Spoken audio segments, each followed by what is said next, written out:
Yo, what's going on? Blackish University. It's your boy B. Wanted to look at a really interesting video. This video is, I believe it's for people that do in-home sales, and it's The Secret of Selling the Negro. It's from 1954. And again, with this channel, with Blackish University, Modern Day Griots, I wanted to pass on tradition, right? Oral history. This isn't really something that's exciting part of our history, but it's still nonetheless history. It shows you if you know how people think of you, it can help you know how to react or help guide you in this uncertain world. A lot of us are looking for leadership or are looking to be led, but I don't know. I just think it's important to know how the world looks at you, and this is something that's so telling from so many years ago. I only saw the first few seconds of this, so we're going to check this out together. Let's get to it.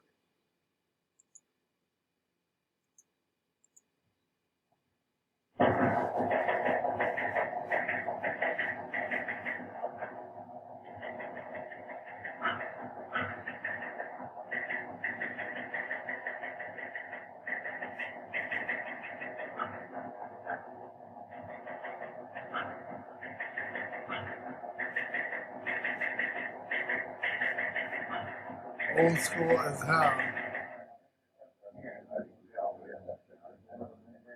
It's the old operator.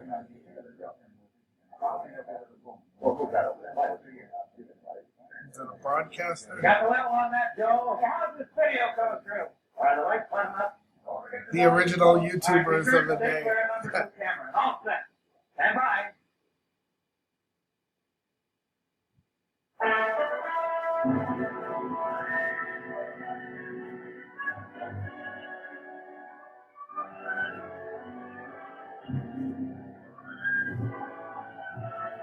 You just think this is just some regular movie. Secrets of Selling to the Negro, right? It's just like, what? Crazy to think about the world. The world was very scary 50 years ago, 70 years ago. It's not a place you wanted to be as a minority, and some would argue that it's still not a place to be.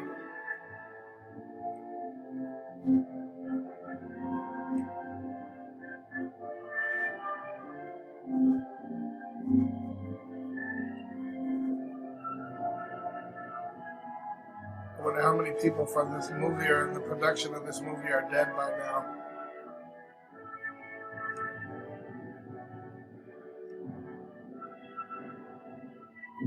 In cooperation with the U.S. Department of Commerce. Just because it's legal doesn't mean it's right. Hello, I'm Bob Trout.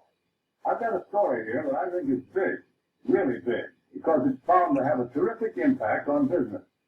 I'm talking about a new market, a big new market, millions upon millions of new prospects with $15 billion to spend. That's right, I said $15 billion. That's a lot of money, isn't it? The surprising thing is that it's a fresh market, still full of opportunities.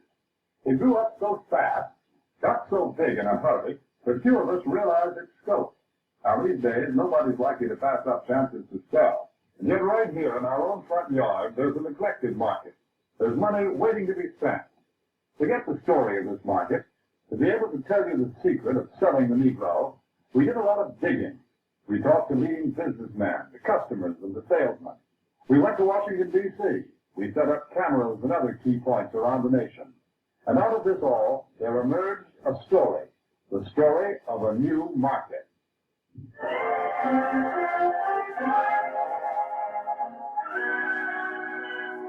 Showing stereotypical black names. Yes, this is the market we're talking about, the new Negro family. Their name is Wells or Wilson, Smith or Brown or Alexander or Green. They live in Chicago, in Atlanta or New York, in Detroit, St. Louis, Los Angeles, any one of 1,000 cities and towns. All over the country, families such as this are enjoying new prosperity. They have new interests, new standards of living, a buying power they've never enjoyed before. They're good prospects for practically all types of goods and services. All too often, though, they're overlooked prospects. Why? Because of some good, valid reason? No. They're overlooked because of mistaken ideas, because of out-of-date ideas about how the Negro lives and how he buys. The truth of the matter is that the Negro is pretty much the same as other folks. He buys pretty much the same way, too. But just the same, a lot of old doubts and opinions keep cropping up over and over again. I don't like to do business with Negroes. They're drifters. You can't keep track of them. Yes, although a lot of people think that way, the truth is that 1 out of every 3 Negro families living in cities today owns its own home. That figure comes directly from the United States Bureau of Census. Maybe so, but Negroes are poor credit risk. Not more of a credit risk than any other group. Actually, the Negro homebuyer meets his payments faithfully, often more faithfully than other race groups in the same economic level. That's the information we got from people who ought to know. The National Association of Real Estate.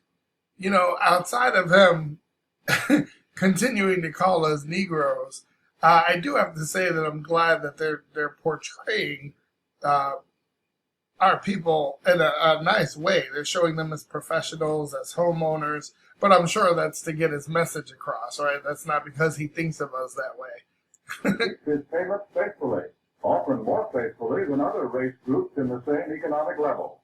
That's the information we got from people who ought to know. The National Association of Real Estate Boards. Well, maybe, but I've always heard that Negroes buy shoddy, poor-quality merchandise. No, it's just the other way around. According to leading researchers, in proportion to population and income, Negroes buy more quality products than any other comparable United States group. You see, there are a lot of confused notions about the Negro customer. But when you dig right down and find out about them, they just don't hold water. Negroes own homes. They meet their payments faithfully. They buy good brands of merchandise. So why let a lot of old-fashioned ideas hurt profits? Take a look at the real facts. Here in Washington, D.C., the nation's capital, some amazing facts and figures about this new market have been uncovered. For a first-hand report, we would like to take you directly to the United States Department of Commerce to hear this story from the Secretary of Commerce himself. Here is the Honorable Sinclair Weeks, the Secretary of Commerce of the United States. In the Department of Commerce, we are constantly alert to trends that mean a healthier national economy, better business for the nation as a whole. What are your lips cut off? What the hell is wrong with this guy? Recently, we have been interested in a rising young market, one that represents a huge potential for goods and services. I'm referring to the new Negro market. The tremendous buying power of this group is backed, of course, by an increased earning power. The average Negro family's income is at a record high. In fact, since 1939, it has increased more than the average income of all other Americans. Let's take a look at a few figures. An official Department of Commerce report shows that at least 1/3 of the Negroes living in cities. You know, maybe this is the origin of all black people look alike, right? Like, he just draws us. It's not important to include any facial features, just random black man. This is what we do. Like, what? Cities earn from $2,000 to $5,000 a year. Today, the average Negro wage earner brings home a paycheck 4 times larger than the one he collected in 1939.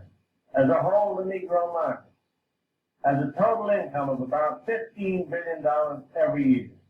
And after taxes, Negro families still have many billions of dollars to spend. Here is a buying power that cannot help but have a tremendous effect on our national economy and on business prosperity in general. When these dollars are spent for a wide range of goods, services, and employment, business everywhere is bound to feel the impact. You know, and it's so sad when you see this come from an actual State Department, right? Because, you know, if you could really read between the lines here, it's hard to think that this is just something that's in good faith, that they're, you know, because on one hand, you can argue that, okay, they're portraying our people in a good light. They're showing that we can be middle class, we can be homeowners.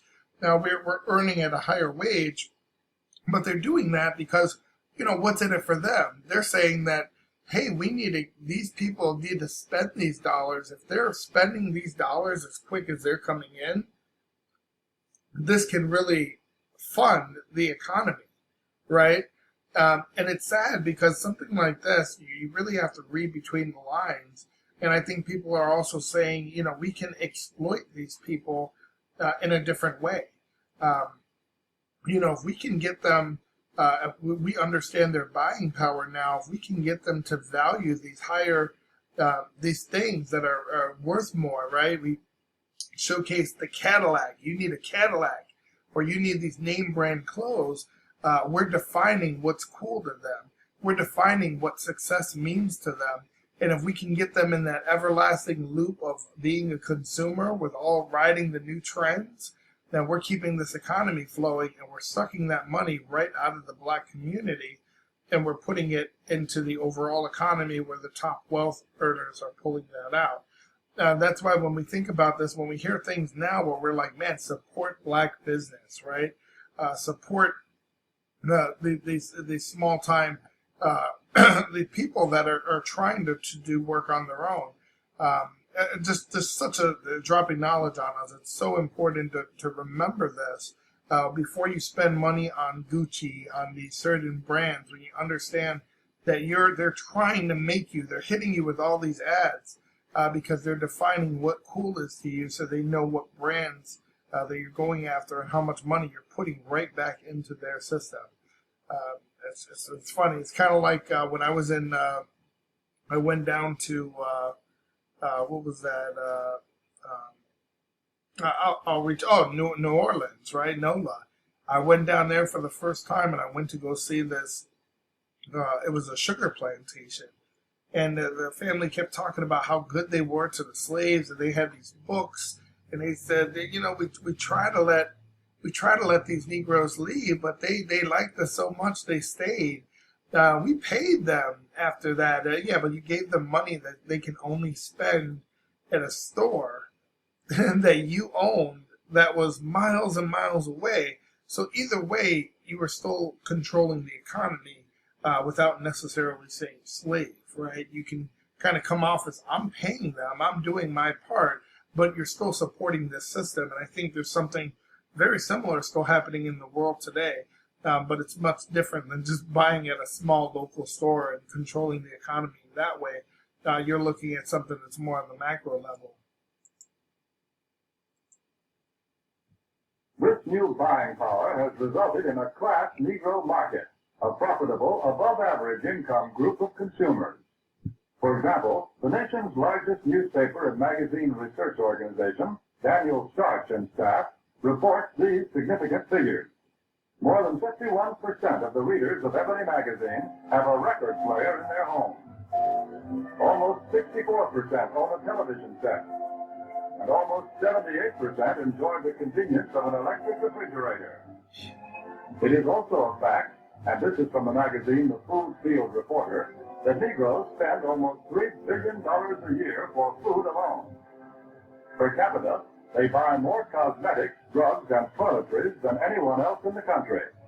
And their children are better educated, too, because since 1930, enrollment in Negro colleges is up 2,500%. But really, to recognize the importance of this class Negro market, we must realize that something has been happening economically in our country. People are on the move. The population is shifting. The makeup of metropolitan populations today is different than it was just a few short years ago. To give you a better idea of what we mean, we set up several cameras, candid cameras, in a number of shopping locations. Take a look at these shoppers.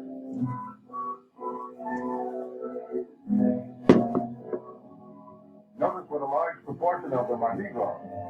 What's the reason? It's simply this. Negro families are moving into the city where there are more job opportunities. Here they find occupations with more prestige and security, jobs that pay more money. As a result, Negro families today often make up the largest part of Central City consumer prospects. It's everybody old A as shoe hell. store in Chicago's Loop, for example, reports that more than 50% of its customers are Negroes. In another case, a drugstore located at a transfer point in a non-Negro neighborhood finds that its Negro customers total 25%. The trend is plain.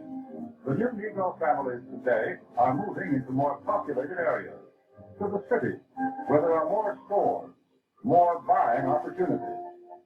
Since 1940, in San Francisco alone, the Negro market has increased by 89%. In Chicago, by 81%. Houston, Texas, 45%. Philadelphia, 50%. The impact of this new buying force is so tremendous that actually in 14 major United States markets, a product cannot be number one without Negro support. A product must have the backing of this big new buying power to be a leader in the field. What do you have to sell? Chewing gum or cars? Toothpaste or transportation? You know, that's why it's so important to recognize what your buying power means to America, right? Because if we kept so much of this in our communities, we would be able to build generational wealth, and we would be able to teach our kids better and do it, really prepare for other generations. So it's really exciting and just such a really cool piece to go over. Deal. What do you have to sell? Chewing gum or cars? Toothpaste or transportation? Whatever it is, here are millions of prospects. And these prospects are everywhere. Negro customers can no longer be pigeonholed. They cannot be classified as prospects who trade only in certain stores, certain neighborhoods. Today, Negroes shop downtown. They shop in supermarkets. They shop in small neighborhood stores. They'll buy from anyone who wants to sell to them. But we all know that before you can sell to customers, you've got to get to know them. You must understand something about them. What do the Negro customers buy? Why do they buy? How do you sell to them? Psychographics. Let's find out. Let's hear the opinion of men who have spent a lifetime studying the buying habits of customers the world over. Here's what sales psychologists have to say about selling to the Negro. The secret of selling to the Negro is expressed in one word. That word is recognition. Now, there's nothing unusual about that. People want to be recognized. They need recognition. That's basic in all of us. But perhaps because he's had so little of it, the Negro needs even more. He needs to feel important and appreciated. This need is a very real and important one. It shows up even in many of the Negro's shopping habits. Anyone who sells or wants to sell to the Negro customer should know about some of these habits. 3 habits in particular play a big part in every sales transaction. To begin with, most Negroes buy by brand. They ask for products by name. They're quick to turn down off brands. You wonder why? That is so deep on so many levels, and this is why it's important to go over some of this stuff with your kids or the younger generation. You know, some of these findings have been turned into practice, right? Just on a much larger scale. Listen to what he's saying and why. This is I've been in sales and marketing for quite some time, and as I mentioned before on this channel, I had to learn a little bit about what they call psychographics, right? We learn about why someone buys versus how they buy. So if we understand the person, for instance, I used to sell into larger corporations. We would do managed IT or technology services where instead of having a couple IT staff members on site, you can outsource that to an operation like ours, and we can manage your IT, we can manage your safety, manage your voice over IP systems. So a lot of times when you're calling in, someone's not, those people that are answering the phones, they're normally not in a position to make a decision about this is just a bigger purchase, a much larger purchase, and normally requires somebody in what's called the C-suite, chief information officer, chief operations officer, operating officer, or the CEO himself, depending on the size of the organization, or a buyer or so, depending on what it is. But specifically with technology, there's a way that people buy. So what we did is we worked with a consulting firm, and we were learning about psychographics and what's important to certain people. If it's an IT person, it's typically a certain type of person, right? They typically like working with their headphones on. A lot of the IT people that I worked with, they keep a 2-liter of Mountain Dew. They close the blinds. A lot of time they smoke weed, marijuana to get the creative juices flowing. They're normally not that social. You can make the mistake of putting somebody in a customer support position just because they're extremely technical, and you'll quickly realize that they're not a very social person, right? So when we start understanding this, we can start building a profile about how to approach these people and how to have relevant conversations with them. So I understand the demographics, or I understand what's behind that, right? If it's a CEO, I can talk about having a second property, or about diversifying a portfolio. If it's a young entrepreneur, I could talk about getting into the marijuana game, or talk about NFTs or crypto or Bitcoin, things that we're not certain of, but we can say they probably dabble in if they're this type of person. And what this is saying is that, this is who the Negro is, right? They're saying that we buy brands, we buy brand names, Gucci, Louis Vuitton. Why do we buy those brand names?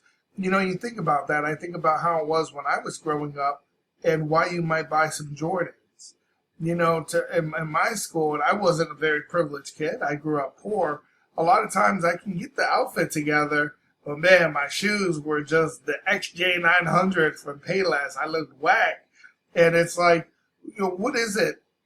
It's something that's really particular to these inner cities, because you go back to suburbia, you can have cool New Balance or Adidas. It doesn't matter as long as you have clean gym shoes. But in the inner city, it's like the more expensive, it means that, your parents love you and you're doing well. And I'm interested to hear their opinion as to why that is, and the psychographics behind why we buy. Anyone who sells or wants to sell to the Negro customer should know about some of these habits. 3 habits in particular play a big part in every sales transaction. To begin with, most Negroes buy by brand. They ask for products by name. They're quick to turn down off brands. You wonder why? Well, listen to what this customer is saying. That last hat I bought, this didn't hold up at all. You see, for a long time, the Negro has been sold a lot of shoddy, second-class merchandise. So now he asks for name brands in order to make sure he gets his money's worth. That and you get roasted. Buying by brand. That's the first important Negro buying habit. Now for the second. The Negro buys good quality merchandise. Symbols of quality and prestige are very important to the Negro customer. This woman, for example, is buying fine crystalware. But she is also buying the admiration and approval of her friends and relatives. Yeah. Listen. And that's why we buy grills, right? That's why we buy Cadillacs and Mercedes. That's why we go to Jacob, the jeweler, before we have a house. What did Kanye say? He said, I'm not scared. I went to Jacob with 25 grand before I had a house, and I'd do it again. I want to be on 106 and Park pushing the Benz. It's that mentality that we have to show people that we're doing well. I made that mistake too. I ordered my cars, right? Escalade, a Suburban, a Hummer. Why? Why? My wife used to tell me, Brandon, you're always at home. You do most of your consultant work at home. Why do you have an Escalade sitting outside? And it's just something of a status symbol. But, when you stop and you question, why do you have these things? Why do you need these things? It kind of makes you feel a little bit stupid to know that somebody's influencing your decisions. For the Negro customer. This woman, for example, is buying fine crystalware, but she is also buying the admiration and approval of her friends and relatives. Listen to her thoughts. Isn't it beautiful? I can hardly wait to show it to Sally and Joan. It's a well-known fact that many Negro customers are influenced by the opinions of others. Yeah. What their friends may think of a certain item often decides whether or not the sale is made. So remember, the Negro buys quality merchandise. That's the second important point. And here is the third thing to remember when selling to a Negro customer. When he specifically asks for one thing, don't try to sell him something else. Don't try to switch him at the point of sale. If you do, he'll probably react something like this. Doesn't he think I've got the money to pay for it? There's a reason for it. No, he ain't saying that. He said, boy, if you don't get your ass out of here with that BS, I know what I'm here to buy. I wouldn't have asked for it by name otherwise. So just go take it and do your job and go in the back and bring me what I asked for. Or I'll simply go somewhere else and I'll buy it there, is what he wanted to say. For this reaction. Again, because he's had experience with cheap merchandise, the Negro resents being offered a substitute. He wants to be sold on quality, not price. The Negro... How about we want you to treat us just like every other customer? We want to be treated with respect. We want you to answer our questions and give us the same respect that you might give to a white man or a woman. We don't need to be treated any differently, just equal. How about that? He buys by brand, he buys quality, and he doesn't like to be switched at point of sale. These are the keys to selling the Negro customer. Another point. The Negro family does things together, as a group. The family works as a unit. It lives as a unit, and it buys as a unit. When you sell to one member, you many times sell to all. It's also true that many places of entertainment are still closed to the Negro. So he spends more of his money for the things that are available to him, often for items that are considered luxuries. Another trait of the Negro market is the fact that it is a pre-sold market. We know that the Negro buys by brand, and he buys the brands that he knows something about. Where does the Negro buyer get this information? We know that Negro customers are turning more and more to the publications that are tailored specifically to their needs. You know, and it's funny. You ask, why is it that somebody who's not black owns black entertainment television, right? You know, people ask, there's so much money to be made off such a large market. It reminds me of that meme. It's actually just an image, but it has a group of people standing on like a balancing beam and one person on the other side. And it's like, you don't know your true power unless you really understand the bigger picture. And with stuff like this, you have to think about what does ebony represent? And I don't think I'm that old. I hope the youngsters still know what ebony is. It was a magazine read almost exclusively by what they would used to call colored, right? By black people. So they're saying, hey, you can manipulate how these people feel about your brands by advertising, understanding the demographics and advertising directly to this community. Now imagine how that's changed where we have other ways to reach a community. For instance, if I wanted to create a name brand and I wanted to make a stupid little hat like this and I wanted to make it popular, well, what would I do to get it in front of you if I wasn't a name brand? I try to build up, or what they call in marketing is positioning a brand. And it doesn't mean it's actual placement on the shelf. It means how that brand is perceived by others in the market, right? So I might put a cool logo. Maybe I'll do the Blackish University logo. The guy, beard like me, my sunglasses, and my graduation cap. And I have it on the side. Maybe it's a hat I can wear to the side. And what I do is I try to get some members of the Roots to wear it. So when they're playing the Jimmy Fallon, the Tonight Show, people can see the hat and it's influencing them, right? maybe I send them to Kanye West and a bunch of movers and shakers, Kendrick Lamar, Lil Dicky, Russ, Drake, Future, and then if you can get someone to actually wear your hat, then now you're starting to show that, this is the new style.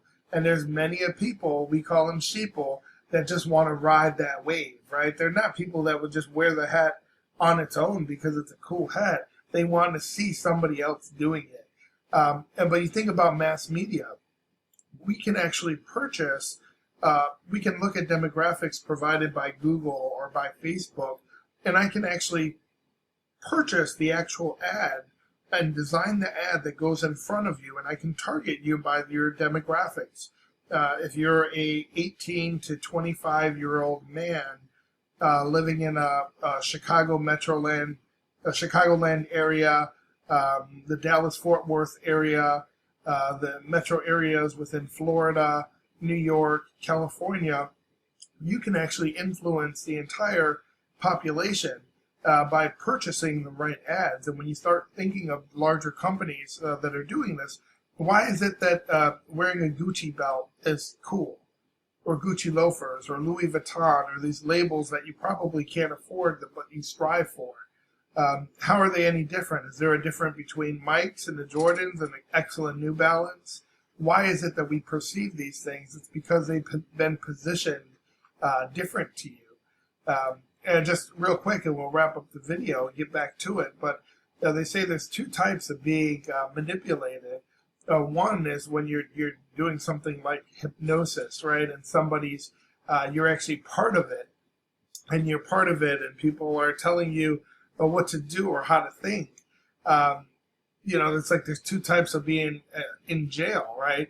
You can be incarcerated and physically locked up, but you can also be incarcerated in your mind. You're being manipulated. You're being told what to do, and you really have no clue that it's happening. You think you're operating on free will, but there's other people pulling the strings. So just so deep.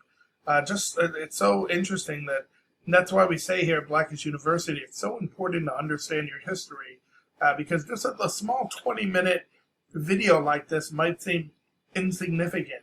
But it's not something that you would find in schools, right? It's something that's considered taboo to talk about. Most people won't even say Negro without looking at you and seeing if it's okay, right? No, this is important to talk about because it shows people that, hey, look at the buying power that we have within the community. This is why people and these name brands are, trying to influence us constantly. It's crazy to think about. Something about. Where does the Negro buyer get this information? We know that Negro customers are turning more and more to the publications that are tailored specifically to their needs. Think about if you can influence an entire type of music. They want to read about. Hennessy. Many businessmen and companies already know this. That's why so many of them are taking this direct, sure route of reaching the Negro customer. Tequila. The vice Right. president of What types of advertising liquor do you at the World drink? What's cool in your community? says this. In many important cities throughout the United States, Negroes are important customers of the credit too. Therefore, it seems Ebony magazine would be a very important advertising medium for them. We would say it was very well received, and from our viewpoint, a very successful campaign. From the Remington Rand Company comes this statement. Our records show that advertising in Ebony has been effective in many ways. As all good advertising should, it has built a terrific amount of goodwill and has brought a volume of sales and sales inquiries. A representative of the Alaga Syrup Company makes this statement. Because of Alaga's regard for the influence of ebony in the Negro market, advertising space was doubled. Alaga's long experience in selling to Negroes now takes the most direct route to its best customers, reaching Ebony's 2.5 million audience in every issue. And here are the statements of still other business leaders. Yes, many business leaders are discovering the most direct and most efficient way of reaching the new Negro market. Look here at the results of the same advertisement in two different publications, Ebony and another general magazine. You can see that proportionately more men and women read the ad in Ebony than the one in the other magazine. And they did a better job of remembering it, too. A greater percentage of readers noted, associated, and remembered the ad in Ebony. But now, wait a minute. If the Negro market is so big and easy to reach, why aren't more companies going out after it? Well, often because of the feeling that there's something entirely different, unusual about selling to the Negro. But is it really so different? What do salesmen say? The successful salesmen who do a good job of selling in Negro communities. How do you go about getting the order? How do I get the order? Well, to tell you the truth, I don't do anything. Looks like Al Capone. Anything different, that is. I've been calling on these accounts long enough to know that the Negro just wants to be treated like everybody else. Good. No matter who you're calling on. A little friendliness and courtesy help a lot. And naturally, anybody resents being patronized, talked down to. So I usually call a man Mr. Brown, Mr. Smith, or Mr. whatever his name is, until he tells me to call him by his first name. And of course, I always stick to business. I stay away from talk about race, or religion, or politics. That goes for talk about Negro celebrities, too. You know, this business about what good prize fighters and singers the Negroes are. Who cares? When a guy's in business, no matter what color his skin, he's interested in making a living, in making money. That's uppermost in his mind. I guess maybe what I'm saying is that I try to help any way I can, sometimes with displays or ad materials, or an idea once in a while. The important thing is that if it helps push sales for the dealer, it helps push them for me, too. Handle the Negro account just like any of your others. Don't patronize. Stick to business. Get interested in the account. Pitch in and help any way you can. Sounds like pretty good sales advice. That's the secret of selling the Negro.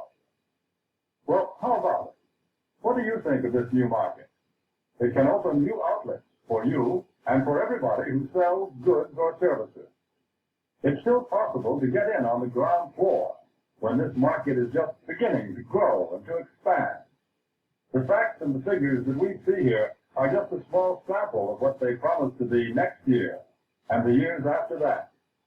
Yes, here are men and women with money to spend, and they spend it for exactly the same things as you and I and everyone else. They buy almost every type of product and service that you have to offer, and they can be reached like everyone else through publications that appeal to their interests and desires, that deliver the kind of loyal readership that can be proved both in surveys and in down-to-earth sales. Here is a ready-made market waiting to be asked to buy.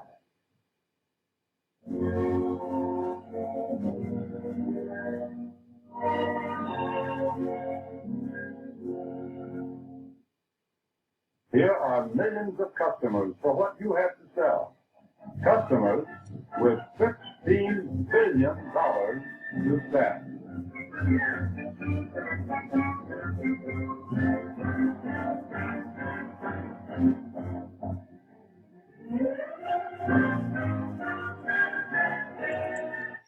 You know, and it's kind of crazy because you got to try to, I try to do my best to look at put myself in the other person's shoes. And we say, what's wrong with America today? And we talk about not being able to have the conversation. But the truth is, for somebody, if you're trying to approach someone that's in let's say in a higher place or a better place or a superior place, it's probably the best way to put it, you have to speak to them in their own language to kind of communicate with them. That's like, for instance, when you see signs like sex ed signs that are in the hood, or when you see a better description would be when it's the political season, right? And they're running there's a mayoral race in Chicago, and then you listen to, from the people in Chicago, you listen to WGCI, right? It's urban media. There's no other station. Maybe 92.3, but you listen to GCI and you'll hear an ad for the mayor, and it's got like a black choir singing right in the background, and they're like, "How you doing, sister? Did you ever stay up late at night worrying about your kids? Did you ever?" And it's like, wow, what are they trying to do, right? They're trying to appeal to a certain type of community. So again, it's just looking at something like this just opens up your eyes to what you have to understand, that people are out there that don't really care about who you are, but they're looking to get your business. A lot of these companies, it's really important when you see a day like Juneteenth, or you see something like the LGBTQ day, and you see companies that are quick to throw out a tweet, some random quote, but they don't do anything else during the year. Right? A company that will start up a DEI committee, diversity, equity, and inclusion. They'll do it right after a big protest or rioting, right? They want to do their part, but throughout the year, there's no activity. They don't put any money towards anything. They just want to occasionally speak with a black person and hear their perspective. That's not what DEI is, right? You want to have these tough conversations and actually talk about things that matter. We hear about it a lot. There's critical race theory, right? People are, what type of conversations do we want to have in school? I don't know. I did a video on critical race theory. I don't know that I support it as a whole. I support the history of our country and understanding the good, the bad, and the ugly. But it's questionable how we present that information. But I think it is important that we go over things like this, like how to sell to the Negro. Like, why would you think that would be any different? Or why you should treat someone any different.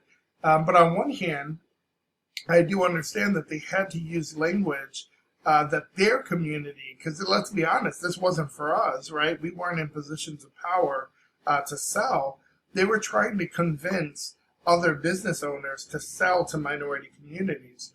And you could say, yeah, this could be propaganda to actually help eliminate discrimination, right? You should work with black people. You should work with Spanish people.